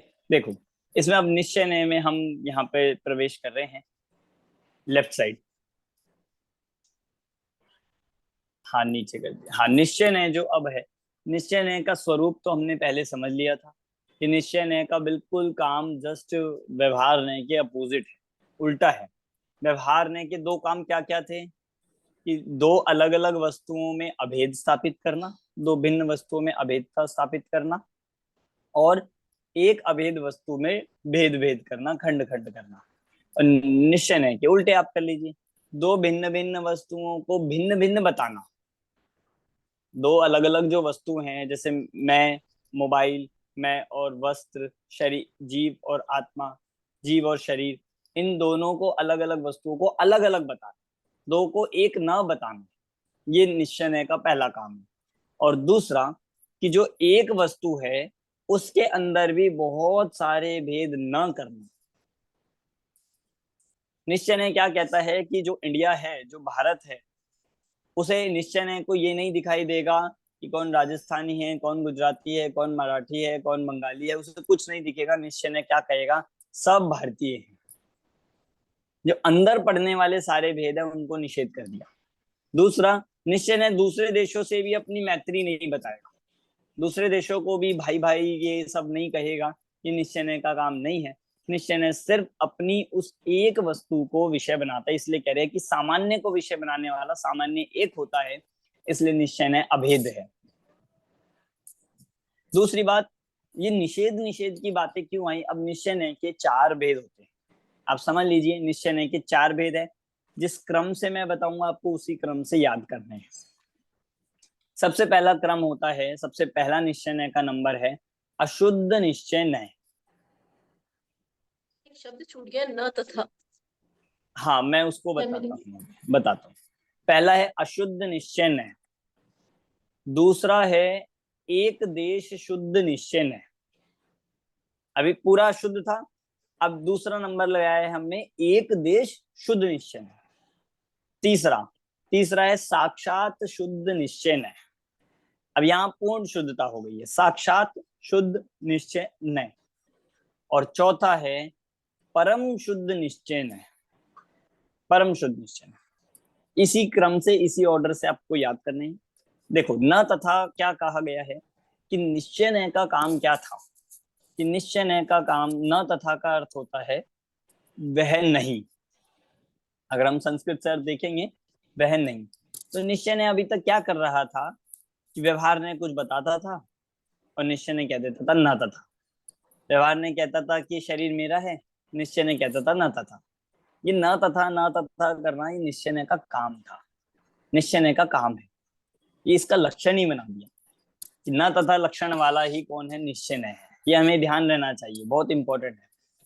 निश्चय व्यवहार ने कहेगा ये घर मेरा है, मकान मेरा है, आत्मा में राग है, आत्मा में द्वेष है, आत्मा ऐसा है, आत्मा दुकान चलाने वाला है। निश्चय ने एक बारी में सबका क्या खंडन कर देता है, न तथा। ऐसा नहीं है, सब झूठ है, सब असत्य है। निश्चय नय की अपेक्षा से वो सब असत्य होने से निश्चय नय व्यवहार नय का निषेध करता है। आपको ध्यान होगा पहले हमने देखा था निषेध्य निषेधक संबंध है, व्यवहार नय निषेध्य है और निश्चय नय निषेधक है, निषेध करने वाला है। अब आगे चलते हैं। अब यहाँ पे एक दूसरी बात आई है भेदों के बात, और भेदों में ये बात चल रही है जिस पूरी चर्चा का सार, नेक्स्ट पेज खोल दीजिए अजय जी, राइट साइड पे।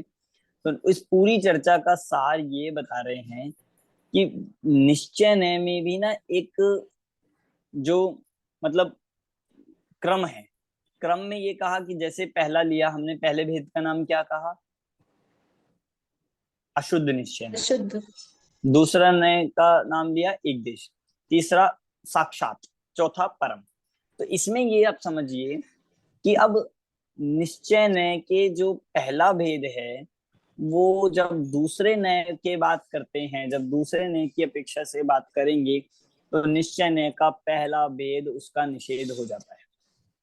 मतलब ऐसा समझिए जैसे हम एक सीढ़ी पर चढ़ते हैं तो उसकी पिछली वाली सीढ़ी छोड़ते हैं ना, फिर तीसरी पे चढ़ते हैं तो दूसरी छोड़ते हैं, फिर चौथी पे चढ़ते हैं तो तीसरी का निषेध हो जाता है, तीसरी हे हो जाती है, छूट जाती है। ठीक उसी प्रकार लास्ट परम शुद्ध निश्चय नय की अपेक्षा से सारे जो पूर्व के निश्चय नय है वो भी क्या है, उनका भी निषेध हो जाता है। और उसको यहाँ पर एक अच्छे शब्दों में कह रहे हैं कि अगले नय की अपेक्षा से सारे पिछले नय सब व्यवहार हो जाते हैं, क्योंकि निषेध जिसका किया जाए वो व्यवहार है।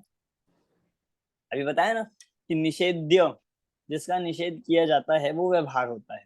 तो जब देखो अशुद्ध निश्चय ने कहेगा कि आत्मा रागी है, आत्मा द्वेषी है, मोही है, पर एक देश शुद्ध निश्चय ने कहेगा नहीं, आत्मा तो सम्यक दृष्टि है। दोनों की बात कॉन्ट्राडिक्टरी हो रही है, दोनों की बात विरोधी हो रही है। तो जब कहा जा रहा है आत्मा सम्यक दृष्टि है, आत्मा ज्ञानी है, एक देश शुद्ध निश्चय ने से उसको कहा जा रहा है, तो उसकी पिछली बात व्यवहार हो जाती है, उससे पिछले नय की बात को उसका निषेध हो जाता है, वो व्यवहार चला जाएगा, असत्यार्थ कहा जाएगा। ऐसे करते करते परम शुद्ध निश्चय ने ऐसा नय है, परम शुद्ध निश्चय ने ऐसा निश्चय नय है जिसका निषेध नहीं किया जा सकता, जो लास्ट है बिल्कुल उत्कृष्ट कहते हैं उसको, उसको नयों का राजा कहते हैं, कि जो निश्चय नय में भी मतलब सर्वोत्कृष्ट नय है, परम शुद्ध निश्चय नय, जिसमें किसी प्रकार की फॉर्मेलिटी नहीं है, जिसमें किसी प्रकार का उपचार नहीं है, जिसमें किसी प्रकार का भेद नहीं है, जिसमें किसी प्रकार का कोई निषेध नहीं कर सकता। इसलिए कह रहे परम शुद्ध निश्चय ने ऐसा है जो दृष्टि के विषय को बताता है, जिसका कभी अभाव ही नहीं होता, जो ध्यान का देह है, आत्मानुभूति का विषय है, जिसके कारण से, जिसके आश्रय से मुक्ति होती है, सम्यक दर्शन, क्या पूरा आत्मा की मुक्ति, मोक्ष की प्राप्ति होती है, उस नय को कहते हैं परम शुद्ध निश्चय।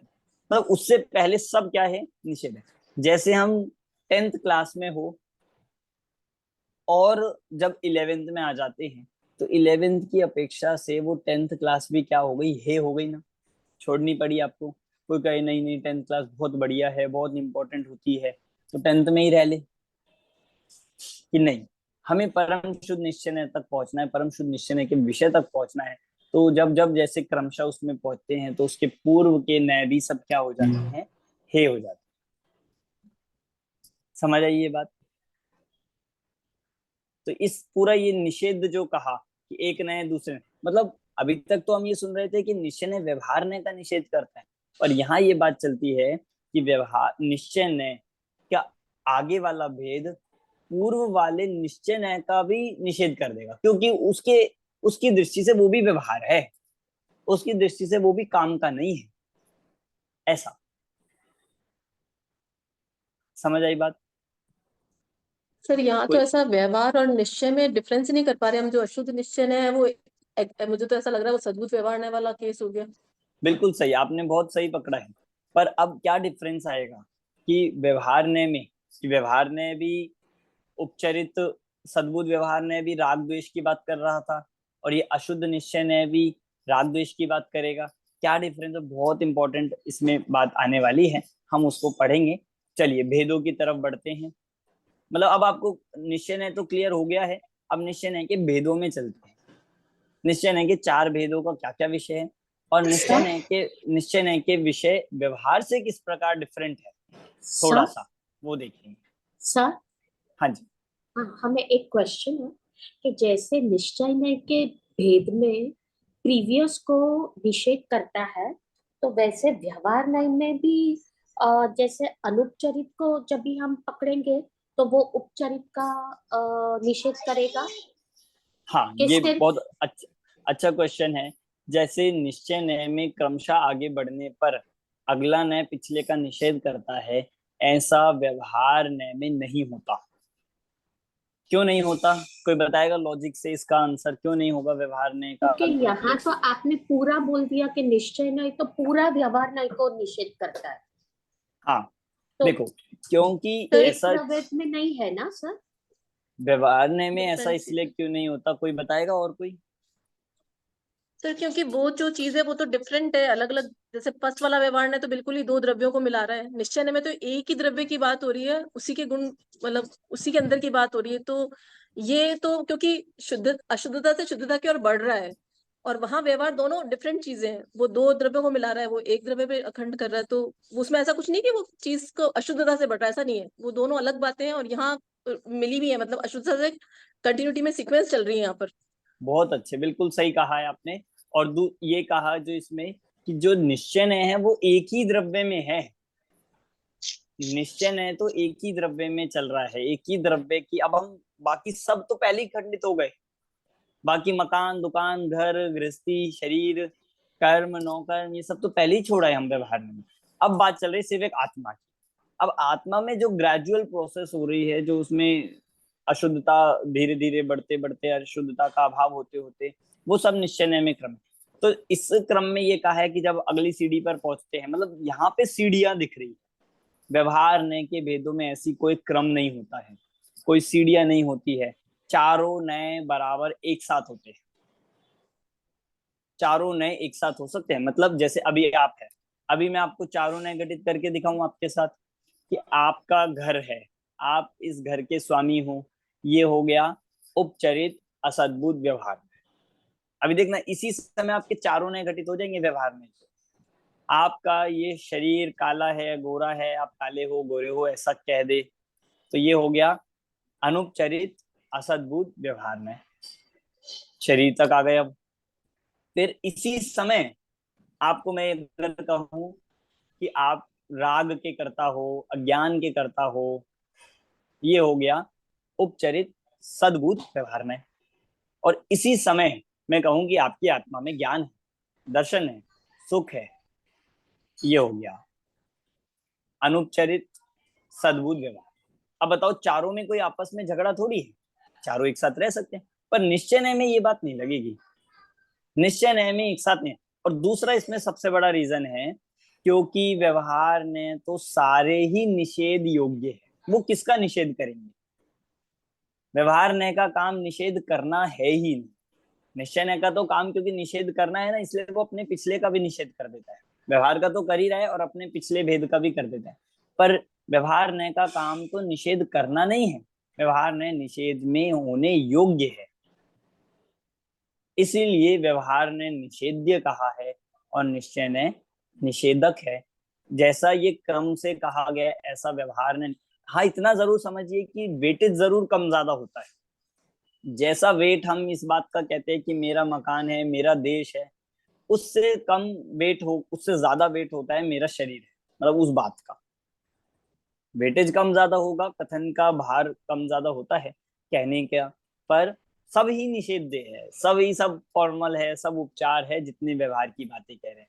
अब इसमें आप लगा लो कम उपचार, कम फॉर्मल बातें, और एक ज्यादा एक हो तो बहुत फॉर्मेलिटी हो रही है और एक कम फॉर्मेलिटी, पर है तो फॉर्मेलिटी। निश्चय नय में है वास्तविकता, पर वो वास्तविकता से जब हमारा प्रयोजन पूरा हो जाता है और हम आगे बढ़ जाते हैं तो पूर्व वाला उसका अभाव कर देते हैं। मतलब निश्चय नय एक एक स्टेप है और परम शुद्ध निश्चय नय पूरा हमारा लक्ष्य है। पढ़िए भेद। निश्चय नय के कितने भेद?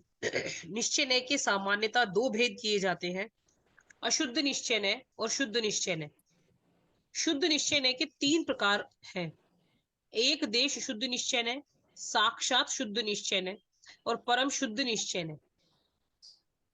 इस प्रकार निश्चय नय भी चार प्रकार का हो गया। निश्चय नय के चारों भेदों को निम्न चार्ट द्वारा समझेंगे। नंबर 1 अशुद्ध निश्चय नय, नंबर 2 एक देश शुद्ध निश्चय नय, नंबर 3 साक्षात शुद्ध निश्चय नय, नंबर 4 परम शुद्ध निश्चय नय। उक्त चार्ट में विशेष ध्यान देने योग्य बात यह है कि शुद्ध निश्चय नय के तीनों भेदों में एक का नाम तो शुद्ध निश्चय नय ही है। इससे यह सिद्ध होता है कि शुद्ध निश्चय नय शब्द का प्रयोग कभी तो तीनों भेदों के समुदाय के रूप में होता है और कभी उनके एक भेद मात्र के रूप में होता है। मतलब ये कहना चाहते हैं कि आप देखोगे तो शुद्ध तो तीनों में आया है, पर तीनों की शुद्धता की तारतम्यता में डिफरेंस है। एक की शुद्धता एक देश है, एक की शुद्धता पूरी है, कंप्लीट है, 100% है, और परम वाले में तो ऐसा कह रहे हैं जो कभी अशुद्ध हुआ ही नहीं, उसकी शुद्धता ऐसे लेवल की है। तो कहीं कहीं आप देखोगे जिनवाणी में लिखा मिलेगा शुद्ध निश्चय, तो हो सकता है कलेक्टिवली तीनों की बात हो रही हो, और हो सकता है कहीं पे शुद्ध निश्चय ने लिखा हो तो वो एक वेद के लिए कहा जाएगा।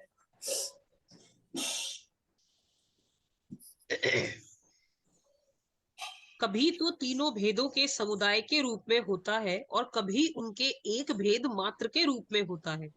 इस मर्म से अनभिज्ञ रहने से जिनवाणी में अनेक विरोधाभास प्रतीत होने लगते हैं। पाठकों की सुविधा की दृष्टि से प्रस्तुत कृति में हम भेद रूप शुद्ध निश्चय को सर्वत्र साक्षात शुद्ध निश्चय के रूप में ही प्रस्तुत करेंगे। भेद प्रभेदों की सार्थकता। निश्चय के उक्त भेद प्रभेदों में प्रत्येक द्रव्य की अपने गुण पर्यायों से अभिन्नता अभेदता को मुख्य आधार बनाया है। प्रत्येक द्रव्य अपने ऊपर गुण करिए, पर्यायों हाँ, प्रत्येक द्रव्य अपने गुण पर्यायों से अभिन्न तथा पर के गुण पर्यायों से भिन्न है। प्रत्येक द्रव्य अपने गुण पर्यायों से अभिन्न एवं पर तथा पर के गुण पर्यायों से भिन्न है। इस बात को ध्यान में रखकर ही निश्चय के परम शुद्ध निश्चय को छोड़कर अन्य तीन भेद किए गए हैं। नयों के उक्त भेद प्रभेदों के बारे में एक बात विशेष ध्यान देने योग्य यह है कि प्रत्येक नय अपनी दृष्टि से जो भी कथन करता है संपूर्ण द्रव्य के बारे में ही करता है। जैसे परम शुद्ध निश्चय ने पर्याय में अशुद्धता होने पर भी द्रव्य को शुद्ध कहता है और अशुद्ध निश्चय ने द्रव्यांश में शुद्धता के रहते हुए भी पर्याय की अशुद्धता के आधार पर संपूर्ण द्रव्य को ही अशुद्ध कहता है। इसी प्रकार एक देश शुद्ध निश्चय ने भी द्रव्यांश में अशुद्धता के रहते हुए भी एक देश शुद्धि के आधार पर संपूर्ण द्रव्य को ही शुद्ध कहता है। इस दृष्टि से ही साधक अवस्था में जीव सिद्धोन्वत पूर्ण शुद्ध ही ग्रहण करने में आता है। इस प्रकार सभी कथनों में कोई विरोध नहीं है एवं सभी अपने अपने स्थान पर सही है, सत्यार्थ है, सार्थक है। प्रयोजन। निज द्रव्य में अन्य द्रव्यों के हस्तक्षेप का निषेध, निज द्रव्य में अन्य द्रव्य के हस्तक्षेप का निषेध एवं अपनी आंतरिक अखंडता गुण भेद आदि का निषेध कर द्रव्य की अखंडता को कायम रखकर अन्य द्रव्यों से उसकी पृथकता स्थापित कर निज स्वभाव की ओर दृष्टि कराना ही इस नय का प्रयोजन है। हे उपादेयता।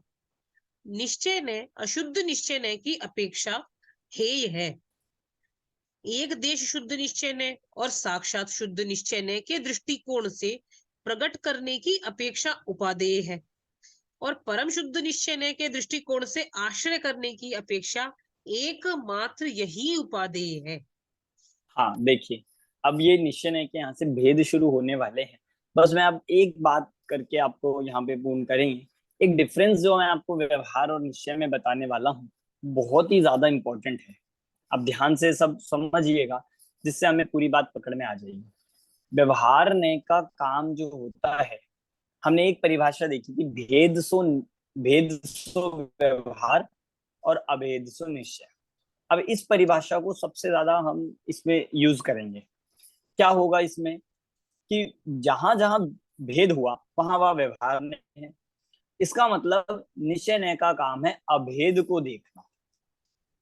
अब आप देखोगे एक शब्द बार बार आ रहा था, पूर्ण द्रव्य को, संपूर्ण द्रव्य को, संपूर्ण द्रव्य को ऐसा बताता है, संपूर्ण द्रव्य को ऐसा देखता है। ये सब आता है निश्चय नय का काम, ये निश्चय नय का विषय कहा जा रहा है।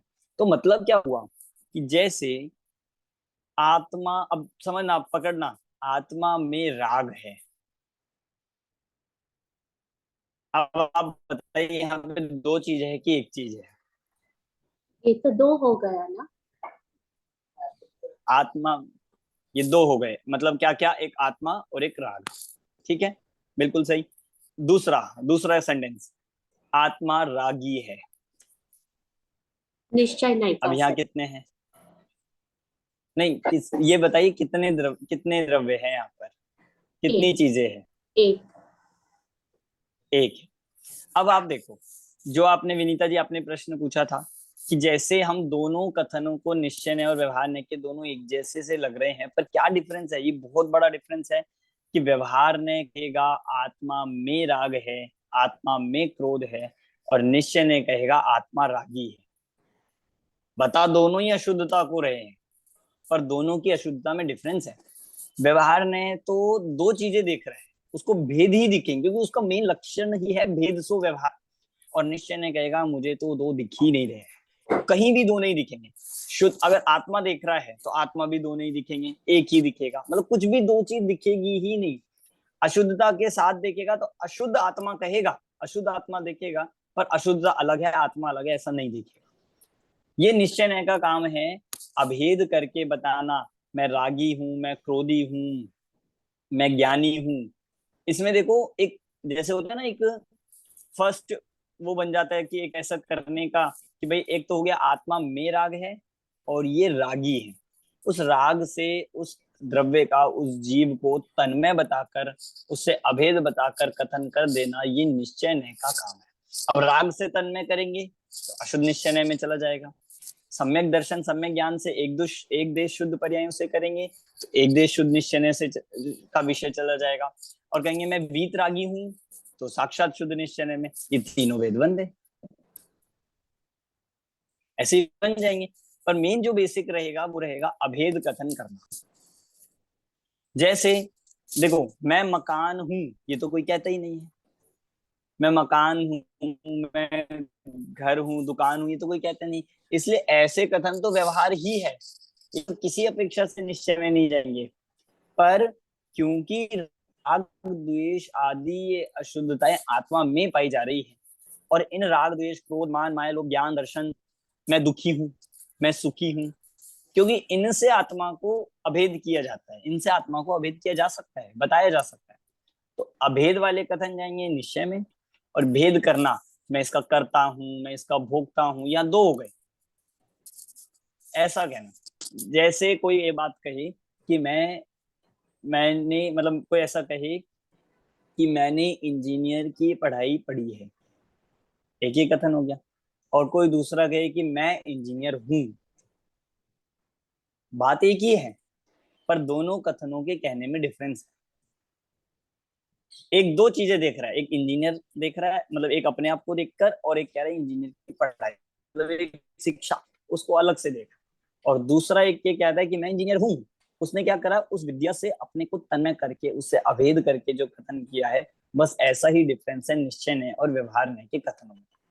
आप आत्मा ने या जीव ने क्रोध किया, ये चला जाएगा अब व्यवहार ने में। अब व्यवहार ने में भी किस में जाएगा आपको पता होना चाहिए। व्यवहार ने में इसको मैं आप एक टिप आपको दे रहा हूं, जो सद्बुद्ध व्यवहार ने के विषय है, सद्बुद्ध व्यवहार ने के विषयों को अभेद करना ये निश्चय का काम है। सद्बुद्ध व्यवहार में क्या क्या आए थे?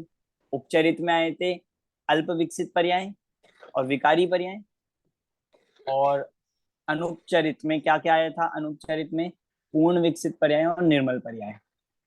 इन दोनों का ही काम निश्चय में पूरा चार भेदों में बट गया।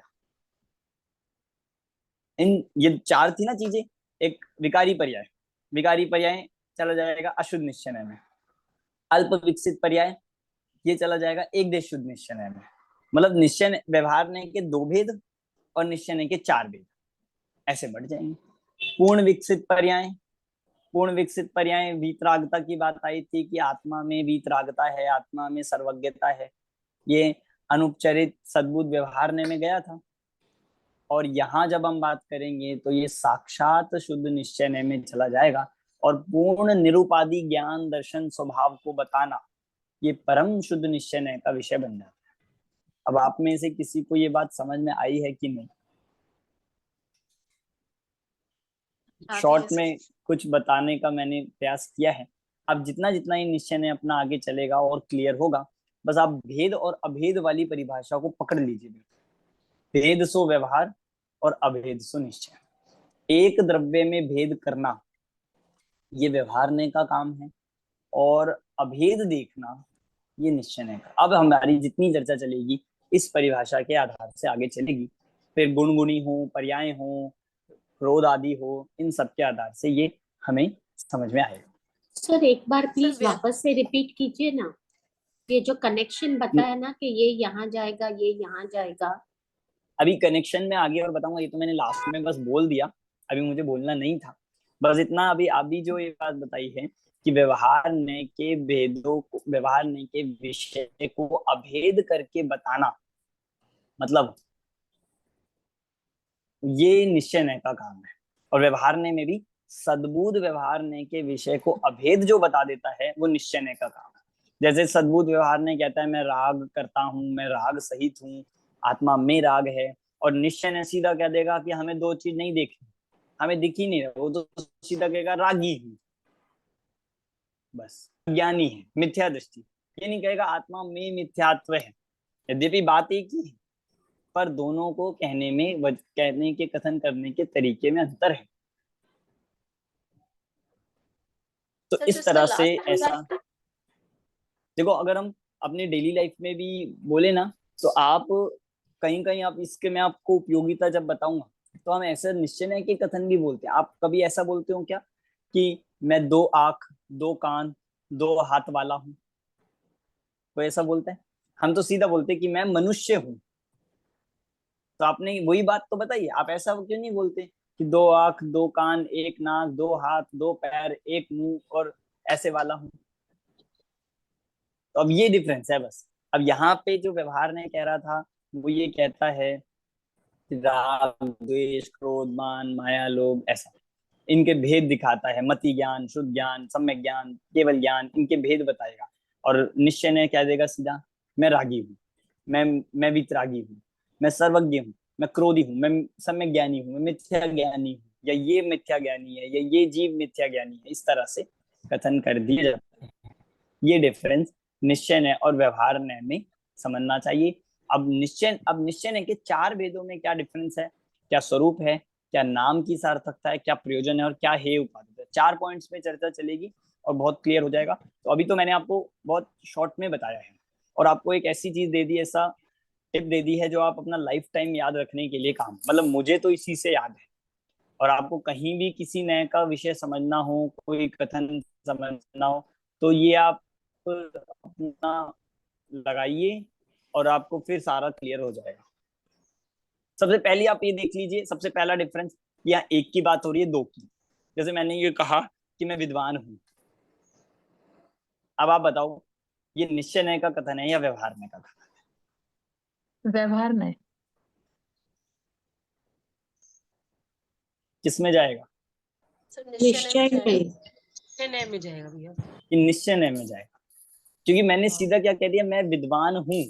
और अब मैं कहूं कि मैं विद्वान वाली पढ़ाई का ज्ञाता हूँ, मैंने इतने ग्रंथ पढ़े हैं, इतने शास्त्र पढ़े हैं, इस स्कूल में पढ़ा है, इतना डिग्री करी है, या ये किया है, तो ये सब भेद कर दिया। अब ये हो गया व्यवहार ने। व्यवहार। ये मैंने एग्जाम्पल में दिया आपको, एग्जाम्पल में समझाने के लिए बात कही है, मतलब ऐसे कथन का डिफरेंस आएगा। सर एग्जाम्पल में मैं भी बोल सकते हैं या सिर्फ जब आत्मा आएगा तभी होगा? जैसे नहीं, मैं के लिए भी, खुद के लिए भी तो हम समझना है हमें, क्योंकि हम दिन भर ये बोलते रहते हैं मैं पुरुष हूँ, मैं स्त्री हूँ, मैं मनुष्य हूँ, मैं 1 इंद्रिय, 2 इंद्रिय, 3 इंद्रिय बोलते रहते हैं। तो उसमें ही निश्चय के कथन कौन से और व्यवहार। और देखो, अगर मैं आपको आगे चल के बताऊं, आपका भी कथन जो आपने कहा सरिता जी, आपका गलत नहीं है। क्यों? क्योंकि अब ये निश्चय ने तो है, पर अशुद्ध निश्चय ने का कथन है। मैंने कहा ना मैं विद्वान हूँ, तो अशुद्ध निश्चय है। और अगर हम अल्टीमेट परम शुद्ध निश्चय की अपेक्षा से देखेंगे तो ये व्यवहार हो जाएगा। तो इतना हमें क्लियर होना चाहिए, इतना हमें पता होना चाहिए। अब क्या होगा, कहीं कहीं जिनवाणी में आपको मैं विद्वान हूँ ये कथन व्यवहार में मिल जाएगा, कहीं कहीं आपको ये कथन निश्चय में मिल जाएगा। अब हम उलझ जाते हैं, भाई एक ही बात 2 कैसे हो गई? तो व्यवहार नय में लिखा हुआ तो क्लियर है ही, पर कहीं अगर निश्चय नय में लिखा मिल जाए तो आपको समझना चाहिए ये अशुद्ध निश्चय नय से कहा जा रहा है।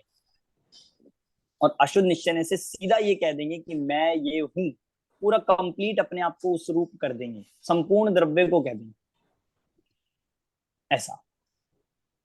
भैया फिर अगर हम ये कहें कि मैं भूखा हूँ, तो उसे अशुद्ध निश्चय में कहेंगे, मैं हाँ, भूखा हूँ। ये सारे राग संबंधी जितने भी इच्छा संबंधी अपने आप को कह रहे हैं, ये सब अशुद्ध निश्चय के कथन है। और जब ऐसा बात कि होगी जैसे कि मैं ज्ञानी हूँ, सम्यक दृष्टि हूँ, एक देश हाँ, वितरागी हूँ, तब सब शुद्ध निश्चय, मतलब शुद्ध निश्चय, एक देश शुद्ध निश्चय से पहले के सारे जितने वाक्य हैं वो सब अशुद्ध निश्चय में अगर अभेद करके कह रहे तो, यहाँ तक कि हाँ, मति जैसे ज्ञान भी, जो मैं कुमति अपने को आप को श्रुता माँ देखना, मैं माँ हूँ, मैं पत्नी हूँ, तो जो मैं रूप देखती हूँ वो निश्चय का कथन हुआ। मतलब निश्चय में आपको क्लियर विवक्षा होनी चाहिए, क्योंकि अब क्योंकि मैं आपको इस बात आगे बताऊं, जब क्योंकि शास्त्रों में और प्रचलन में निश्चय नय के कथन ज्यादातर परम शुद्ध निश्चय नय के लिए रूढ़ हो गए हैं। तो हाँ, उसकी अपेक्षा से देखोगे आप, अगर अपने आप को मैं रागी भी कह रहे हो, मैं क्रोधी भी कह रहे हो, है तो ये अशुद्ध निश्चय नय का, पर उसकी अपेक्षा से ये सब व्यवहार है। आप मैं माँ कह व्यवहार रहे में हो पूरा जाती है। तो ये व्यवहार है, तो एक तरह से अशुद्ध निश्चय है व्यवहार की ही कैटेगरी। मतलब वो परम शुद्ध निश्चय हमारी नय के सामने व्यवहार है, पर हाँ, वो सब व्यवहार के सामने निश्चय है। व्यवहार के आप सामने ऊपर निश्चय। वाले को, करेक्ट, करेक्ट। अपने से ऊपर वाले को देख रहे हो तो वो ये है, हाँ, और नीचे वाले को देख रहे हो तो अलग है। हाँ, सर, तो व्यवहार का जो कैटेगराइज किया था हमने कि समझ, उनको निश्चय में अपन ले जा सकते हैं, वो परम शुद्ध निश्चय में तो कभी भी नहीं आएगा व्यवहार का।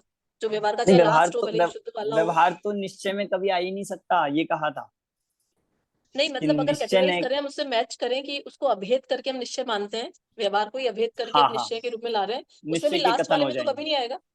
उसमें भी लास्ट में तो कभी नहीं आएगा परम शुद्ध को, कभी नहीं या आता, हाँ बिल्कुल सही, कभी कभी नहीं नहीं आएगा, आता है ना? है। तीन में आ हम ये सकता है। कहेंगे क्योंकि वो विषय व्यवहार में जाता ही नहीं, व्यवहार में उस आत्मा का कथन कर ही नहीं सकता जो परम पवित्र है। हाँ, बाकी तो तीन में जा व्यवहार ने सकता है। की वहां तक रीच ही नहीं है, बिल्कुल, बाकी तीन में जाएगा। ठीक है सर, ओके, थैंक यू। बल्कि सर ऐसा आगे आप पढ़ोगे, जब हम परम शुद्ध निश्चय की बात करेंगे, ये कहा जाएगा उसको तो शब्दों में बताया ही नहीं जा सकता। अगर आपने शब्दों में बता दिया, अब मैं पूछता हूँ आत्मा के बारे में बताओ, तो आप पहला ही हमें जिनवाणी में मिलता है कि आत्मा शब्दातीत है। ठीक है, आप एक तरफ कह रहे हो शब्दों में बताया नहीं जा सकता, और शब्दों में बताया नहीं जा सकता ये भी शब्दों से ही बता रहे हो। आत्मा शब्दों से पकड़ में नहीं आता, और समझा किससे रहे हो? शब्दों से। इसका मतलब अगर आप शब्दों का कथन करें तो वो भेद ही हो गया। आप कैसे समझाओगे? ज्ञान वाला, दर्शन वाला, सुख वाला जाए, अब ये ज्ञान दर्शन वाला ये तो परम शुद्ध निश्चय में जाएगा ही नहीं। ज्ञान वाला, दर्शन वाला, ये सब तो चौथे नंबर का लास्ट वाला व्यवहार चला गया, जो सद्बुद्ध का लास्ट भेद है, अनुपचरित सद्बुद्ध व्यवहार में। इसका मतलब उस परम शुद्ध निश्चय के विषय को तो सिर्फ अनुभव किया जा सकता है, सिर्फ उस विषय का तो वेदन किया जा सकता है, उसे शब्दों में दिखाया नहीं जा सकता, बताया नहीं जा सकता, बोला नहीं जा सकता। जहां आपने बोलना स्टार्ट किया वो समझ लो व्यवहार में चला जाएगा, ऐसा। हाँ नंदिता जी। हाँ सर, तो ये जो व्यवहार न्याय का जो हम नई पद्धति लगाते हैं, तो वो सिर्फ जीव द्रव्य में ही होती है कि छह द्रव्य में होती है? छयों द्रव्यों में लग जाएगी, छयों द्रव्यों में लगेगी, पर ज्यादा व्यवहार हम क्योंकि जीव और हाँ पुद्गल हाँ, के साथ क्योंकि कर रहे हम हैं, जी अपना ही सोचते हैं, मगर और लगेगा पुद्गल कि का भी चलता है, पुद्गल पे भी लग जाएगा। ऐसी हाँ ऐसी उल्टा आप लगा लो ना, शरीर को जीव कह देना, मतलब शरीर के साथ भी तो जीव जैसा व्यवहार कर रहे हैं ना, बोलता है, खाता है, चलता है, सब कर रहे हैं। तो अच्छा, उद्गल परमाणु की अपेक्षा से भी लगाया है, इस सब से भी बता देना। क्लियर है सभी को? जी कोई सर डाउट मैं और किसी को? जी मुझे एक है, मैं पूछिए। लिख नहीं पाई। आपने बताया सद्बुद्ध व्यवहार में डैश करना निश्चय नय का काम है, तो सर भेद ये आएगा क्या भेद है उसमें? हाँ, और इनका आंसर कौन दे सकता है? सद्बुद्ध अभेद करना व्यवहार सर। ने, हाँ अभेद करना, बिल्कुल सही। अभेद करके निश्चय नहीं होता है। हाँ, सद्बुद्ध व्यवहार ने के जो वाक्य है, जो कथन है, उनमें जब हम भेद करेंगे, उनमें जब भेद कर, मतलब भेद तो व्यवहार ने खुद भेद ही कर रहा है, उनमें जब अभेद करते हैं तो वही वाक्य निश्चय नय के तीन भेदों में घटित हो जाते हैं, बस अभेद करना। ओके। मतलब ये परिभाषा नहीं है, ये मैंने आपको टिप दी है। मतलब आपको याद करना हो, समझना हो, मतलब बहुत दिनों में जब पढ़ के एक सार रूप में निकल के आता है, जो मैंने समझा है, जो हमें समझाया गया है, उससे आप ये लगा सकते हो और आप इसको प्रयोग करके देख लो। आप मतलब आपको अगर इस बात को और पक्का करना है, आप अभी बुक में या अन्य जगह पे नए चक्र में आप सद्बुद्ध व्यवहारने के एग्जाम्पल्स निकालो और उनको तन्मय करके बोलो, अभेद करके बोलो, सारे वो आपको ऊपर के किसी 3 निश्चय नय में मिलेंगे। इस तरह से एक मेरे पास एक हो सकता है, एक नए का चार्ट है, नयों का एक विद एग्जाम्पल है, जो पंडित सुमत प्रकाश जी उन्होंने एक बार हमें पढ़ाया था। तो अगर वो मुझे मिलता है तो मैं आपको जरूर उसकी पीडीएफ ग्रुप में भेजूंगा। बहुत यूजफुल है, बहुत उपयोगी है। सार रूप में उसमें 8 नए 4 व्यवहार के 4 निश्चय के बताए गए हैं, तो हम उससे भी समझ सकते हैं। अभी की क्लास यहीं पे पूरी करते हैं। कोई डाउट जो रहेगा, मतलब डाउट तो आने ही चाहिए। ये जो नए का स्वरूप है, ये एक बार में समझ में नहीं आता है, प्रैक्टिस से आता है। बहुत बार पढ़ पढ़ के ये विषय पक्का होता है और उसके लाइफ में आप एग्जांपल्स बोलने में, जिनवाणी में एक एक के मार्क करो, लिखो, तो इसके लिए प्रैक्टिस है। आप बिल्कुल शास्त्र खोल लीजिए, 8 कॉलम बनाइए और जिनवाणी के पेजेस देखिए, कोई एक वाक्य निकालिए और आप उस पर नंबर रखते जाइए। ये 1 नंबर में जाएगा, 2 1 2 3 4 5 6 7 8 ऐसे 8 लगा के तो आप पूरा लिस्ट बना सकते हैं। एक ग्रंथ में आपको 8 नयों के वाक्य मिल जाएंगे। ये आप एक मतलब एक्टिविटी टाइप कर सकते हो। सर आज का क्लास थोड़ा कंफ्यूजिंग था। लास्ट में थोड़ा कंफ्यूज ज्यादा हो गए। जो हाँ, आपने नहीं क्रॉस कंफ्यूज नहीं कनेक्शन होंगे। किया ना, हाँ, वहाँ कंफ्यूजन है। वो क्योंकि मैंने अभी बिना पढ़ाए, अभी हमने तीनों भेद नहीं पढ़े ना, उससे पहले ही आपको टिप दे दी। आप इसको वो भी कह सकते हैं कि हमने पहले से आपको एक बता दिया, जिससे पढ़ने में और आसानी रहेगी। हम क्लियर, क्योंकि क्वेश्चन पहले आया था, इसलिए हमने पहले ही ये बात बता दी कि डिफरेंस क्या है सद्बुद्ध नय में और निश्चय नय में। और बाकी अगर नहीं भी क्लियर, वो कोई दिक्कत नहीं, अगली क्लास में हो जाएगा। 8 नयों का सीक्वेंस क्या है, तो सीक्वेंस मैं लास्ट में बता देता हूँ।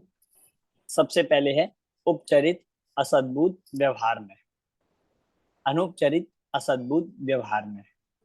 नंबर 3 उपचरित सद्बुद्ध व्यवहार में। नंबर 4 अनुपचरित सद्बुद्ध व्यवहार में। ये 4 हो गए व्यवहार। फिर 5 अशुद्ध निश्चय है, 6 एकदेश शुद्ध निश्चय है, 7 साक्षात शुद्ध निश्चय है और 8 परम शुद्ध निश्चय है। क्लियर है? तो इस तरह से 8 का हम क्रम समझ सकते हैं और इस तरह से इनका वो भी बढ़ता जाता है मोक्ष मार्ग में। मतलब आगे चल के इनका इस तरह से वो भी बढ़ता चला जाएगा। बुक में भी दिया गया है, आप देख सकते हैं पेज। चलिए अभी की क्लास हम यहीं पे पूरी करते हैं। आपको जो डाउट हो आप पूछ सकते हैं। असाइनमेंट अपना करना स्टार्ट कर दीजिए। आज मॉडल पर असाइनमेंट 1 ओपन हो जाएगा, कॉन्सेप्ट क्लैरिटी 1। आप उसको सबमिट कर सकते हैं। सभी को जय जिनेन्द्र। जय जिनेन्द्र सर। जय जिनेन्द्र सर।